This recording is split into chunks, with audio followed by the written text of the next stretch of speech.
বর্তমানে রাজ্যের পরিস্থিতি বা দেশের পরিস্থিতি নতুন কিছু নাই। রাজ্যের পরিস্থিতি সবাই জানেন যে কী দুর্গতি চলতেছে।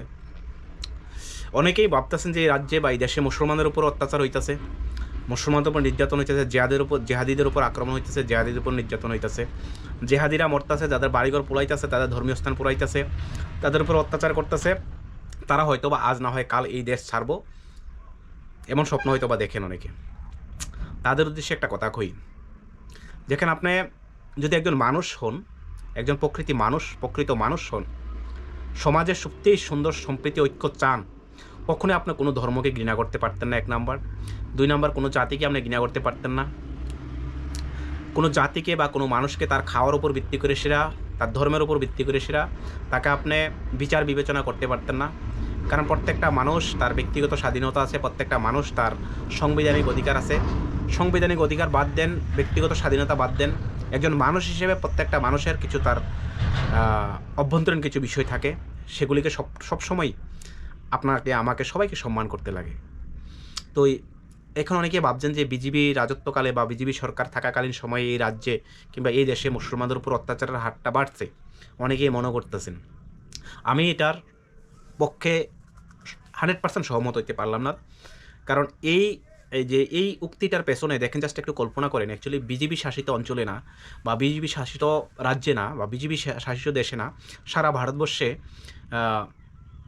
যেই সরকারই থাকুক, ক্ষতিগ্রস্ত আমাদের মতন নিরহ মানুষ, অসহায় গরিব দরিদ্র মানুষও হয়।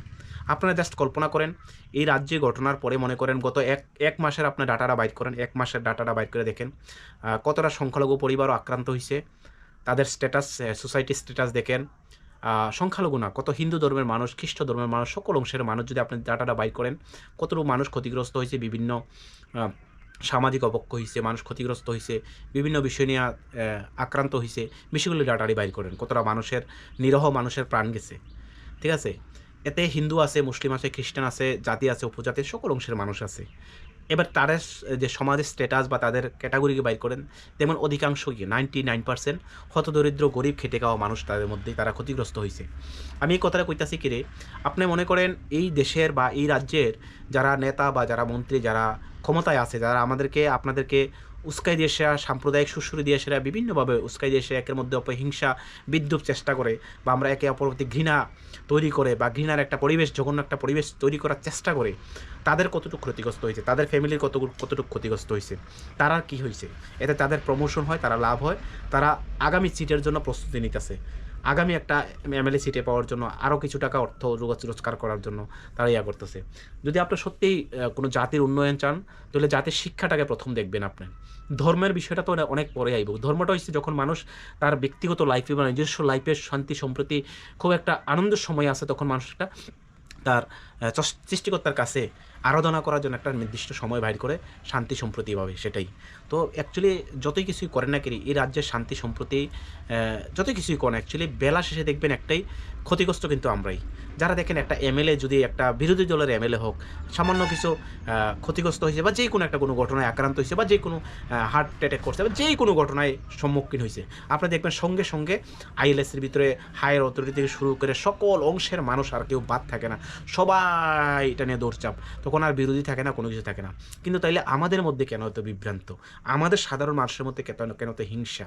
আমরা যারা দেখবেন, আপনারা যে প্রত্যেকটা এলাকা একটু অ্যানালাইসিস করেন, একটা সেকেন্ড চুপ করে থাকে, একটু ভাবেন যে কারা এই এলাকার মধ্যে উচ্ছৃঙ্খল দিতে আছে, কারা এই সম্প্রতি বার্তা নষ্ট করার চেষ্টা করতেছে। আপনি দেখবেন একদম নীরবে গোস্ব করে দেখবে, হ্যাঁ কতবা কোনো ঠিকাদারের কাজ পাইতেছে না, কোনো জায়গায় একটা কাজ করতেছে, ক্ষমতার পাওয়ার দেওয়া হইতেছে, এইভাবে টাকা আত্মসাৎ করতেছে বিজেপির নেতা, সিপিএমের নেতা, মানে যেই কোনো নেতা হোক, তার ব্যক্তিগত স্বার্থ উদ্ধার করার জন্য আমাদের মতন, আপনাদের মতো সাধারণ মানুষকে ব্যবহার করে। এই বিষয়গুলি আমরা যতদিন না বুঝবো, ততদিন আমাদের কীভাবে বোকা বানাইব। আপনি দেখছেন নি এই যে যারা এই চাপ কসকে এইসব কাজ করে, তারা কোনো পলিটিক্যালের সাথে যুক্ত নাই। মনে করেন কোনো হিন্দু একটা সংগঠন আছে, তারা কোনো পলিটিক্যালের সাথে যুক্ত নেই, যে আরএসএস, কোন বজরং দল, বিশ্ব হিন্দু পরিষদ থেকে শুরু করে, যেমন মনে করেন যেমন পশ্চিমবাংলা শুরু করছে হুমায়ুন কবির, এই রাজ্যেরও কিছু আছে, নাই যে এমন না। তারা কি নিজের স্বার্থ ছাড়া এই জাতির জন্য দৌড়তেছে, নিজের স্বার্থ ছাড়া এইসব করতেছে, নাটক করতেছে, করে না। প্রত্যেকটা মানুষ তার নিজের স্বার্থ আছে। তো এইসব জিনিস বুঝছে সেটা আমরা যারা সাধারণ মানুষ, তারা থেকে চতুর হয়ে সেটা তাদেরকে শিক্ষা দিতে লাগবো। তারা কিন্তু ক্ষতিগ্রস্ত